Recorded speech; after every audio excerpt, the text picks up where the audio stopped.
To become academy. I am आस्को teacher.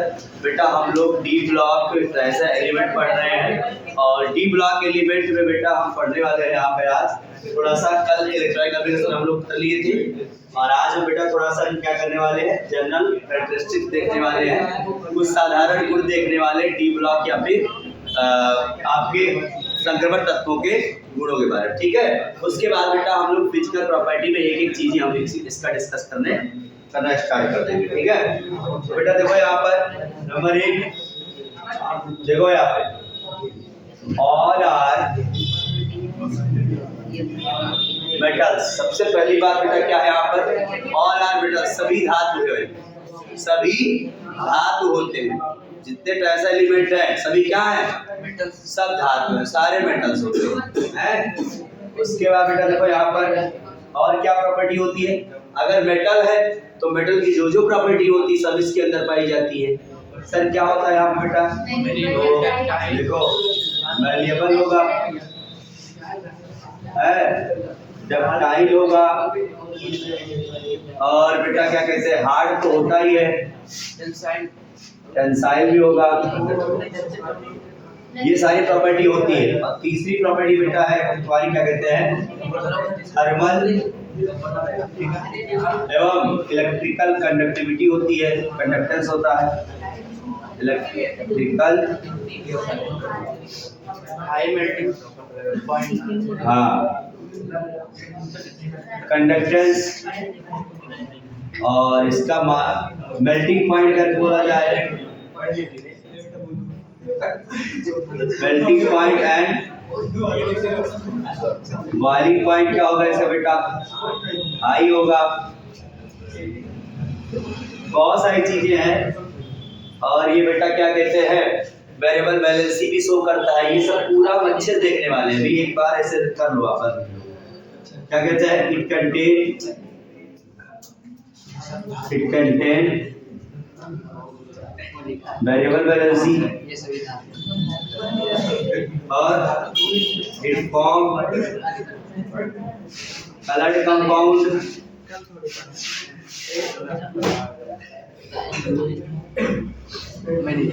बहुत सारी बेटा है। It is act as catalyst,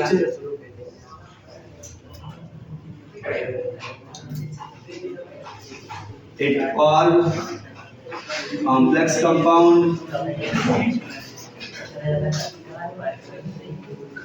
इतनी चीजें आप लिख डालो। ठीक बेटा, ये जनरल कैरेक्टरिस्टिक्स है।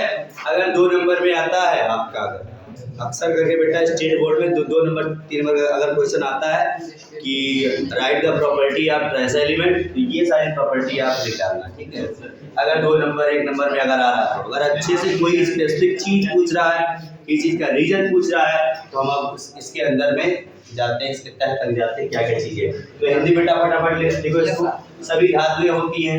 दूसरा देखो क्या कहते हैं, ये सभी धातुएं, ये सभी तत्व आघात वर्धनीय,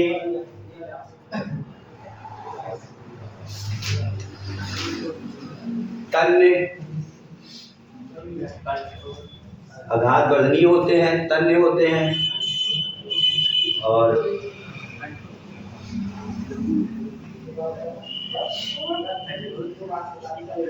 एवं हार्ड मतलब कठोर होते हैं। और लिखो बेटा क्या कहते हैं, ये विद्युत एवं उष्मा के अच्छे सुचालक होते हैं, गुड कंडक्टर कह सकते हो।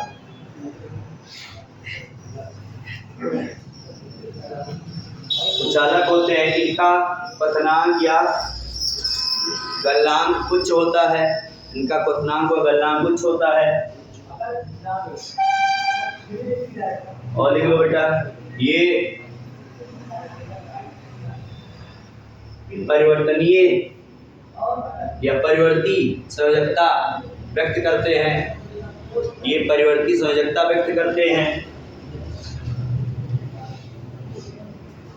ये रंगीन उत्पाद बनाते हैं,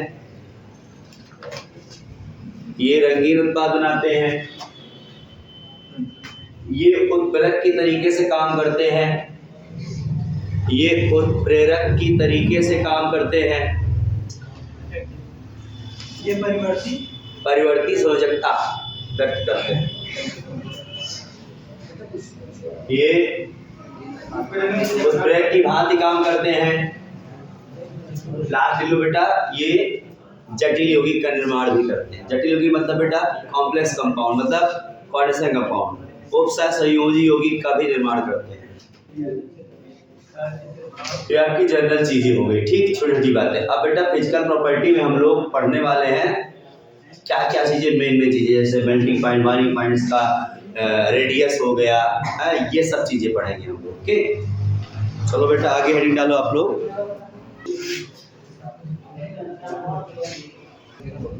अब बेटा हम लोग देखने वाले यहाँ पर फिजिकल प्रॉपर्टी। बेटा पहली प्रॉपर्टी मेन रूप से अच्छे तरीके से देखेंगे हम लोग बेटा, एटॉमिक रेडियस को समझने वाले हैं कि इनके एलिमेंटों का रेडियस कितना होता है, किस तरीके से वेरी करता है। ओके,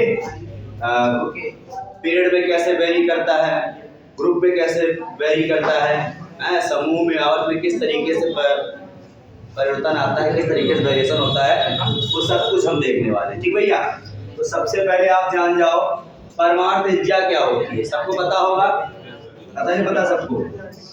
ये सजी न्यूक्लियस है कि नहीं? ये न्यूक्लियस है और ये है बेटा क्या, outermost cell. Outermost cell का जो इलेक्ट्रॉन है और ये न्यूक्लियस है, इसी के बीच की डिस्टेंस को हम क्या कहते हैं?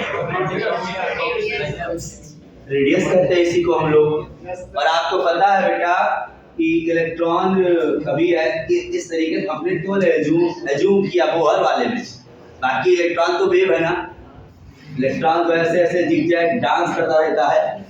तो इसका रेडियस वैसे हम लोग अप्रॉक्स निकालते हैं, करेक्ट नहीं बता सकते हम लोग, ये ध्यान रखना, ठीक है? तो अप्रॉक्स किस तरीके से वेरी करता है वो सब चीजें हम लोग जानने वाले हैं, ठीक है? तो बेटा एटॉमिक रेडियस की बात अगर करी जाए तो लिखना होगा तो क्या लिखोगे, इसकी रेफरेंस क्या लिखोगे? Distance between nucleus and outer most shell electron, यही होता है। यानी कि बाह्यतम नाभिक एवं बाह्यतम कोश के इलेक्ट्रॉन के बीच की दूरी को एटॉमिक रेडियस या परमाणु त्रिज्या कहते हैं। खत्म, ठीक है? ये ध्यान। अब इसकी डेफिनेशन से क्वेश्चन नहीं आता है, इसके वेरिएशन से क्वेश्चन आता है। आप सुनो बेटा, आप लिखोगे यहाँ पे in periodic table, in periodic table सुनो बेटा यहाँ पे, अगर हम पीरियड की बात करेंगे, आवर्त में बात करेंगे अगर बेटा हम लोग, और जनरली हम देख रहे हैं अभी, ठीक है? साधारणतया क्या होता है बेटा यहाँ पे, एटॉमिक नंबर अगर बढ़ेगा, आप आवर्त में बेटा कहाँ जा रहे हैं, यहाँ पर देखो, यहाँ से लेफ्ट से राइट, कहाँ जा रहे हैं आप? लेफ्ट से राइट जा रहे हैं, एक ही आवर्त है, सेम आवर्त है, उसी आवर्त में इधर से इधर जा रहे हैं, एटॉमिक नंबर बढ़ता जा रहा है। तो जैसे परमाणु क्रमांक बढ़ता जाएगा, प्रोटॉन्स बढ़ते चले जाएंगे, प्रोटॉन्स बढ़ते जाएंगे बेटा, तो याद करो न्यूक्लियस चार्ज जो होता है, इफेक्टिव न्यूक्लियस चार्ज वो बढ़ता चला जाता है, और इफेक्टिव न्यूक्लियस चार्ज के बढ़ने से, यानी प्रभावी परमाणु क्रमांक के बढ़ने से या प्रभावी परमाणु आवेश के बढ़ने से, नाभिक आवेश के बढ़ने से चीजें क्या होती बेटा, ये साइज ऑटोमेटिक सिंक होना शुरू हो जाता है, यानी कि छोटा होता शुरू हो जाता है। तो मतलब यहाँ साइज क्या हो जाएगी भैया, छोटी हो जाएगी, जैसे जैसे बेटा लेफ्ट टू राइट जाएगी। जनरली बात कर रहा हूँ मैं, क्या एक्सेप्शन है वो हम बात करेंगे अभी ऐसे ध्यान दो, यहाँ पर जनरली ऐसा होता है। लेकिन अब बेटा अगर ग्रुप की बात करी जाए, अगर ग्रुप की बात करेंगे बेटा, समूह की बात करेंगे हम लोग, या वर्ग की बात करेंगे, तो ऊपर से नीचे आते, कहाँ आते बेटा हम लोग? अप टू डाउन, ऊपर से नीचे आने पे क्या होता है, यहाँ पर, यहाँ दाएं से बाएं था, यहाँ ऊपर से नीचे आएंगे हम। तो यहाँ होना चाहिए कैसा बेटा, कि साइज आपका सेल नंबर बढ़ने से साइज बढ़ेगा। अगर एटॉमिक नंबर बढ़ रहा है तो साइज क्या होना चाहिए, बढ़ना चाहिए, क्योंकि आप जैसे जैसे नीचे आते हो बेटा तो सेल नंबर बढ़ जाता है आपका, आपकी कक्षाएं बढ़ जाती हैं। यहाँ आप कुछ समझो बेटा क्या कहते हैं, क्या होता है यहाँ पे, देखो 3 पीरियड है, यहाँ 3rd period, 4th period, 5th हो गया, 6th हो गया, तो क्या होगा यहाँ क्या बताओ, यहाँ 3 क्लास ऑर्बिट है, यहाँ क्या बताओ 4 होगा, यहाँ क्या हो जाएगा 5। देखो सेल नंबर बढ़ रहा है, नहीं बढ़ रहा लगातार, सेल नंबर बढ़ रहा मतलब साइज बढ़ना चाहिए, तो वही होता है साइज क्या होता है बेटा, साइज बढ़ने लगता है, ये जनरली ट्रेंड है, लेकिन इसमें भी एक्सेप्शन चलेगा क्योंकि ये डी ब्लॉक एलिमेंट आप पढ़ रहे हैं। डी ब्लॉक एलिमेंट में किन कारणों से बेटा ये एक्सेप्शन होता है वो सब हम जानने वाले हैं। तो सबसे पहले हम लोग क्या करेंगे बेटा, हम लोग सबसे पहले ठीक है साइज मतलब आकार लिखो है, ये परमाणु क्रमांक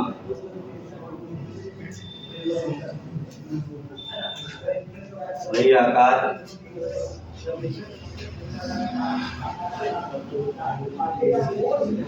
परमाणु क्रमांक, ठीक। अब ध्यान दो बेटा यहाँ पे, यहाँ अब आएगी काम की बात, सुनो ध्यान से। हम लिखेंगे बेटा 3D सीरीज का क्रम लिखेंगे, order of 3D series, order of atomic radius of 3D series element. हम 3D सीरीज के एलिमेंट का के ऑर्डर देखेंगे, हम लोग क्रम देखेंगे किस तरीके से बढ़ रहा है या घट रहा है, ठीक है। तो यहाँ हेडिंग क्या डालोगे बेटा, यहाँ पे क्या कि 3D श्रेणी के तत्वों के परमाणु आकार का क्रम, परमाणु आकार का क्रम, ऑर्डर देखने वाले, ठीक है। ध्यान से आप अब समझ लो बातें, तभी का नोट करना, सुनो ध्यान से। आप 3D सीरीज का क्या होता है यहाँ पर, जनरली तो ऐसे ट्रेंड करता है, जनरली पूरी पीरियोडिक टेबल की कहानी ऐसी होती है, लेकिन यहाँ आप पढ़ रहे हैं डी ब्लॉक। डी ब्लॉक में क्या चीजें कहाँ तक सही चलती है, यहाँ पर कहाँ तक सही फॉलो होता है वो देखो पहले। तो सबसे पहले आपको पता होगा बेटा यहाँ पे कि क्रम में सारे आपको एलिमेंट याद ही होगा 3D का, पता नहीं पता 3D सीरीज में कौन कौन से एलिमेंट आते हैं बताओ। सस्ती वाली कार में देखो नहीं कापर जी, याद नहीं याद है, सस्ती वाली कार में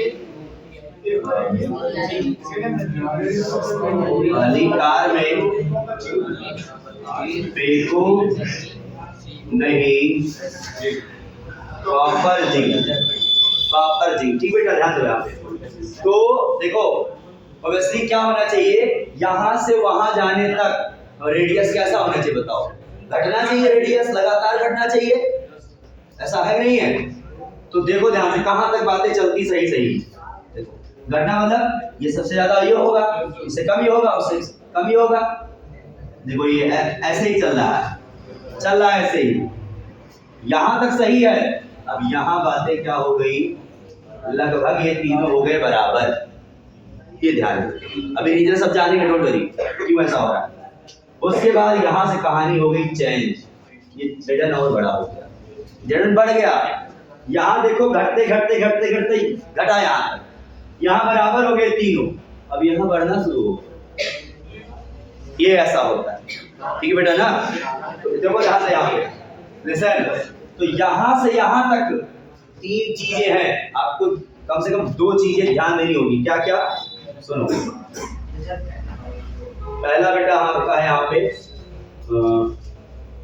जेड इफेक्ट, ऊपर वाली चीजें तेज कर देना।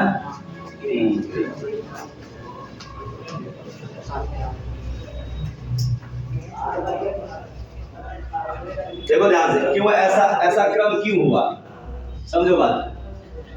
पहला चीज आप बेटा ध्यान देंगे, यहाँ पे जेड इफेक्टिव बोलते हैं। जेड इफेक्टिव मतलब सभी प्रभावी नाभिकीय आवेश, इफेक्टिव न्यूक्लियर चार्ज होता है। ये क्या होता है, इफेक्टिव न्यूक्लियस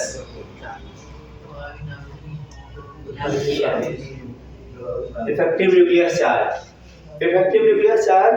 बेटा जैसे एटॉमिक नंबर आपका बढ़ेगा ध्यान दो यहाँ पे, जैसे एटॉमिक नंबर बढ़ता है तो ये क्या होता है भैया, बढ़ता है। ये ध्यान रखना कि कब बढ़ता है, सुनो ध्यान से यहाँ पे।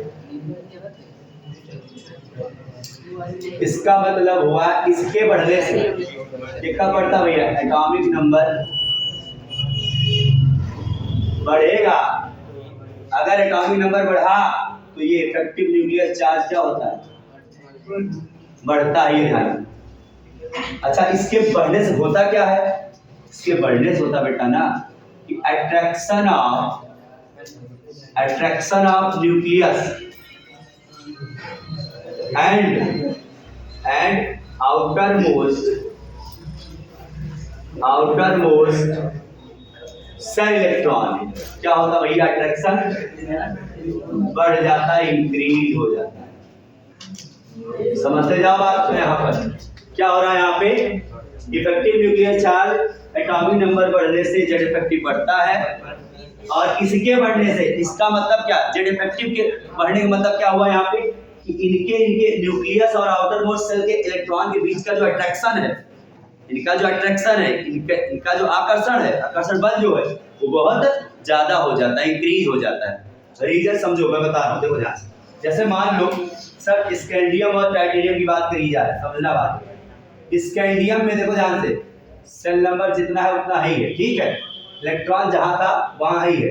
प्रोटॉन में ध्यान दो यहाँ पे बेटा, स्कैंडियम की बात होती है तो कितना होता है यहाँ पे, 21 प्रोटॉन होता है। और जैसे आप टाइटेनियम में जाते हैं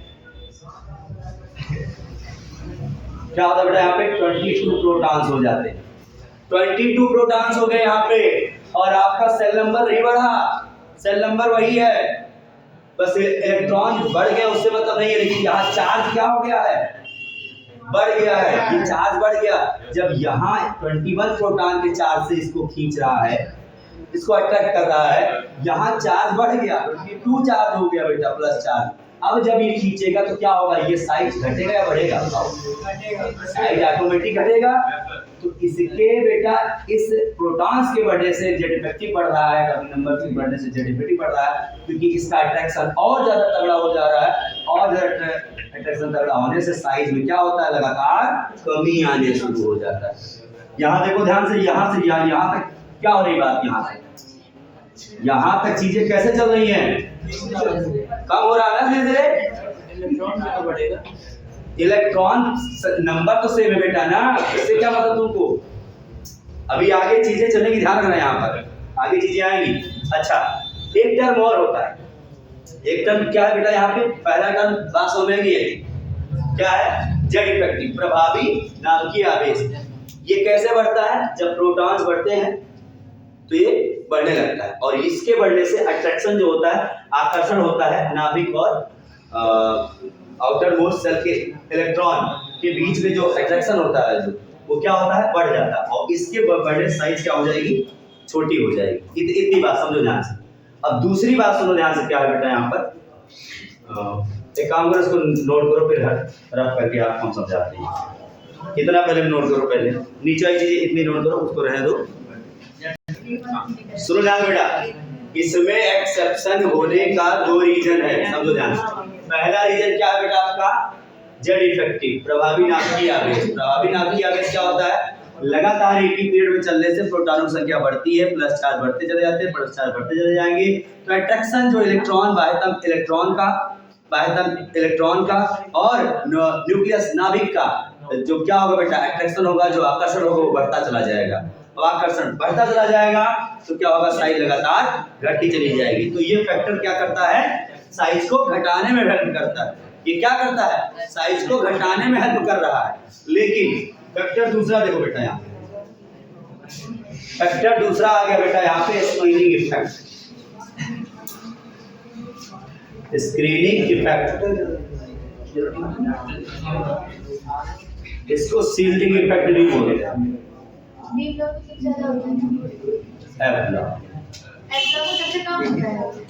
ब्लॉक का सील्डिंग इफेक्ट बहुत पुअर होता है, सबसे ज्यादा होता है इसका। देखो बेटा यहाँ पे लिसन, स्क्रीनिंग इफेक्ट की अगर बात करी जाए, सील्डिंग इफेक्ट किसी को बेटा बोलते हैं लोग परिरक्षण प्रभाव। परिरक्षण प्रभाव। शील्ड का मतलब क्या हुआ, समझो कहानी यहाँ। शील्ड का मतलब हुआ बेटा, देखो यहाँ पे ये न्यूक्लियस है, ये सारे क्या है, ऑर्बिट है बेटा। इनमें क्या है, आपका इलेक्ट्रॉन अंदर भी है, यहाँ भी इलेक्ट्रॉन, ये भी इलेक्ट्रॉन, ये भी इलेक्ट्रॉन। ओके, समझा बात बेटा, ध्यान देना। इस स्कैनिंग का मतलब क्या होता है कि जो अंदर वाला जो न्यूक्लियस है और बाहर वाले इलेक्ट्रॉन के बीच जो क्या हो रहा है, अट्रैक्शन जो हो रहा है, इस अट्रैक्शन को रोकना, इस अट्रैक्शन को रोकना, सील्ड करना। सील्ड मतलब एक पर्दा लगा देना। पर्दा किस चीज का, इलेक्ट्रॉनों का पर्दा। देखो ध्यान दें यहाँ पे, जब अंदर इनर ऑर्बिटल में, ये क्या बेटा आउटर है, सुनो ध्यान से, और अंदर ये सब क्या बेटा इनर वाले हैं। तो इनर वाले जो ऑर्बिटल होते हैं बेटा, वो बाहर वाले आउटर वाले इलेक्ट्रॉन को रिपल करते हैं। क्या करते हैं, रिपल करते हैं, ताकि न्यूक्लियस तक ना पहुंच पाए, न्यूक्लियस तक ना पहुंच पाए। और ये चीज क्या करता है बेटा, ये रिपल्सन से, आप समझो ध्यान से, ये यहाँ आना चाहता है, लेकिन ये कह रहा भाई कहाँ आ रहे हो तुम, बताओ भाई क्या कर रहा, ये भगाने की कोशिश कर रहा है कि न्यूक्लियस तो केवल मेरा अधिकार है। वही बात है कि क्या कहते हैं, एक लोग हैं उसको चाहने वाले तमाम लोग हैं, वही बात है यहाँ पर। हाँ वही बात है, वही बात है, क्या कहते हैं, एक नाम तो बीमार हो जाता। सुनो यहाँ लिसन, अब लास्ट वाला बेचारा सोच रहा हम भी चले जाए, झाँक ले ताक ले थोड़ा सा, सुनो यहाँ पर लिसन। तो क्या हो रहा है यहाँ पे, अंदर वाले जो हैं, अब कहाँ आ रहे हो, अब ये बच्चा ये सब एकदम ऐसा कह रहे बेटा ना कि क्या कहते हैं, ऐसा है कि इनके साथ में ये रिपल कर रहे हैं, इनको ये अट्रैक्ट हो ही नहीं पा रहा, ये अपना चार्ज इस पे इफेक्टिव तरीके से लगाने ही नहीं पा रहा है। तो इसलिए रिपल करने से ये साइज जो छोटी होनी चाहिए थी, ये साइज क्या हो गई, बड़ी हो गई साइज। ये अब क्या करेगा, बहुत दूर जाके अर्जेंटीना पे जाके फिर अपने चार्ज को फील करेगा, नहीं चला जाएगा पीछे बेचारा, पहाड़ वहाड़ पे है कि नहीं, साइज क्या हो जाएगी, फिर ऑटोमेटिक साइज क्या हो जाएगी, बढ़ जाएगी। सिंपल सी बात है, ध्यान में। ओके, तो इससे क्या हुआ यहाँ बेटा, यहाँ इस बार जो अट्रैक्शन है, सुन लो यहाँ, जो अट्रैक्शन है इसके बीच बिटवीन न्यूक्लियस एंड इलेक्ट्रॉन, क्या हो गया, अट्रैक्शन कम हो गया, अट्रैक्शन क्योंकि रिपल कर रहा है अंदर वाला इलेक्ट्रॉन। इसी को बेटा हम स्कैनिंग इफेक्ट बोलते हैं, ये ध्यान रखिए, इसी को परिरक्षण प्रभाव बोलते हैं, ठीक है। इससे क्या होगा बेटा, इससे ये फर्क पड़ेगा कि साइज बढ़ जाएगी, ये ध्यान। और सबसे अच्छा स्क्रीन किसका होता है, सबसे अच्छा पर्दा किसका होता है, किसका स्क्रीन सबसे अच्छा है, सबसे बेस्ट स्क्रीन बेटा एस का होता है, डी का है, फिर डी का खराब होता है, एफ का और खराब होता है, ये ध्यान।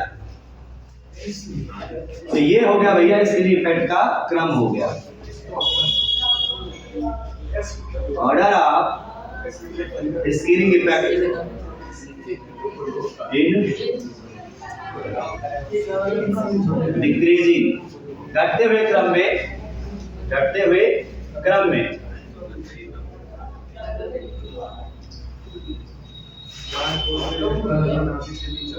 क्रम में कोषों का परिरक्षण प्रभाव,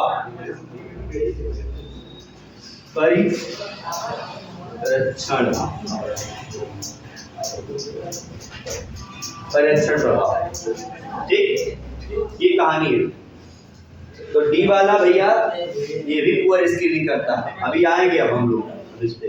तो ये दो फैक्टर हैं, अगर ये एंट्री में आया तो ये साइज घटाएगा, और ये एंट्री में आया ये साइज बढ़ाएगा, ये ध्यान। तो दोनों की एंट्री यहाँ होती है, इसलिए यहाँ पे, यहाँ भी होता है स्क्रीनिंग इफेक्ट, यहाँ भी है, बट यहाँ पे कम होता है। अब समझो यहाँ पे रीजन था सबका। तो यहाँ कैसे घटता चला गया, क्योंकि बेटा यहाँ पे जो जेड इफेक्टिव था, आपका जो प्रभावी नाभिकीय आवेश जो था उसका प्रभाव ज्यादा था, किससे, इस परिरक्षण प्रभाव से। ये यहाँ रिपल्सन कम है, यहाँ से यहाँ रिपल्सन बहुत कम है, उसका प्रभाव बहुत कम है इसके आगे, जेड इफेक्टिव के आगे। स्क्रीनिंग इफेक्ट भी चल रही है यहाँ से आता है, लेकिन उसका प्रभाव क्या है, बहुत कम, क्योंकि डी की एंट्री नहीं हो गई। देखो यहाँ से यहाँ पे डी की एंट्री हो गई ना यहाँ पर, इसलिए तो यहाँ से यहाँ तक वहाँ एफपी तक बेटा क्या होगा, फ्रैक्चर प्रभाव क्या हो जाएगा, उसका प्रभाव होता है, लेकिन उतना नहीं जितना जेड इफेक्टिव का प्रभाव चल रहा है। और ये साइज हटा रहा, वो साइज बढ़ाते मदद करता, लेकिन सुतुरा ज्यादा नहीं है। तो जेड इफेक्टिव ज्यादा होता है इससे भैया, तो स्क्रीनिंग इफेक्ट से, इससे होता है परीक्षण प्रभाव से, परीक्षण प्रभाव से। किसका परीक्षण प्रभाव, तो डी का, इसका डी का, screening effect of D orbital electron, D orbital electron. ठीक है, ये कहानी समझो बात को। अब सर यहाँ से यहाँ तक जो क्या हो गया, इक्वल हो गया, इसका मतलब जेड इफेक्टिव जितना काम कर रहा है उतना ही कौन काम करने लगा, यहाँ पर स्क्रीनिंग इफेक्ट भी काम करने लगा।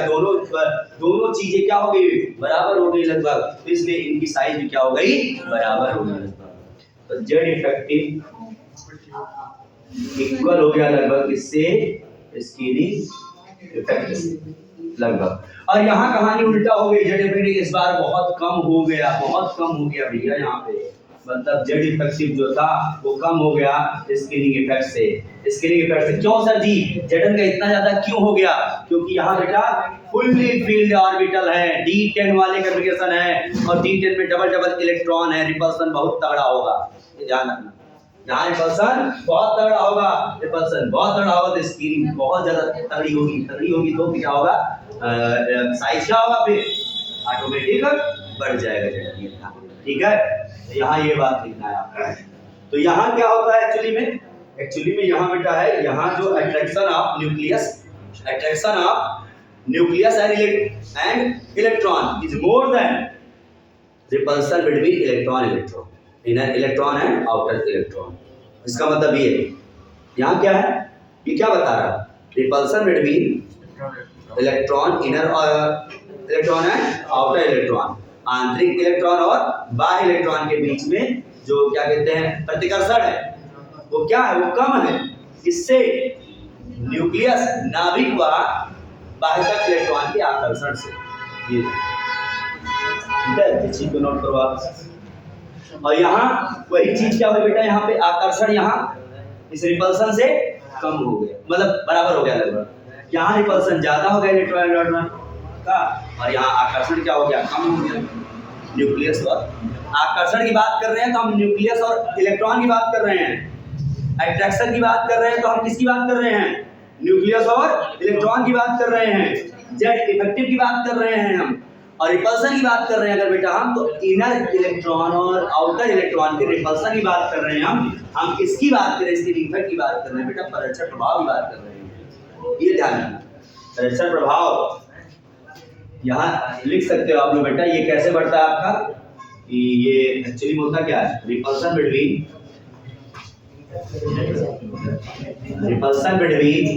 Electron, inner electron and outer most shell electron, ये रिपल्सन होता है एक्चुअली में। और ये तो मैंने बताया कि attraction of nucleus and outer most shell electron, वो अट्रैक्शन होता है, वो आकर्षण होता है, ये क्या होता है, आकर्षण होता है। लिख सकते हो आप लोग बेटा कि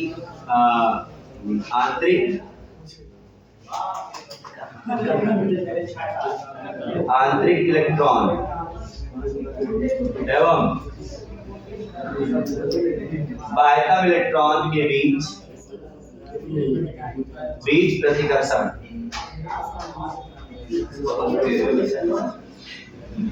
ये बात।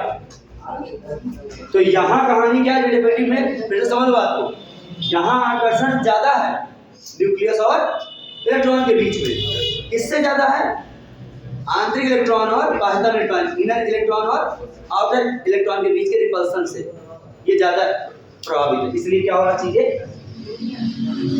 घट रही है। यहाँ दोनों चीजें क्या हो गई, न्यूक्लियस और इलेक्ट्रॉन के बीच का जो आकर्षण है वो क्या है, इलेक्ट्रॉन इलेक्ट्रॉन के बीच प्रतिकर्षण से बराबर है। यहाँ प्रतिकर्षण ज्यादा हो गया, रीजन क्या कहोगे बेटा, प्रतिकर्षण ज्यादा इतना क्यों हो गया, यहाँ कहोगे क्योंकि Zn का कहानी क्या है जानते हो बेटा, Zn में जिंक में क्या होता भैया 3d10 होता है, सारे इलेक्ट्रॉन पेयर्ड होते हैं और पेयर्ड इलेक्ट्रॉन बेटा क्या करते हैं और ज्यादा रिपल्सन करते हैं, वो ये ध्यान, यानी सब फुलफिल है भैया यहाँ पर। तो डी है और डी वाला मैंने बताया भी था, डी वाला बहुत तगड़ा रिपल्सन करता है भैया, एफ से थोड़ा सा कम होता है लेकिन ये भी अच्छा खासा रिपल्सन करता है। तो पूरा हो गया ध्यान, ये ध्यान, ठीक है, ये रिपल्सन ज्यादा करेगा किसके कारण से, यहाँ क्या फुल्ली फिल्ड है, मूड भरित है, ये मूड भरित उपकोष, मूड भरित उपकोष है 3D10 का, इसलिए एक्सरे इफेक्ट इसका क्या है ज्यादा है, ये ठीक है, नोट कर बेटा ये बात आप। फिर हम देखते हैं क्या कहते हैं यहाँ पर, इसमें ग्रुप में देखेंगे हम किस तरीके से है। चलो बेटा इस तरीके से आप लोग पढ़ते जाओ, कल हम आपको इसमें ग्रुप वाला एक्सेप्शन हम बताएंगे किस तरीके से होता है। ठीक है, करते जाओ।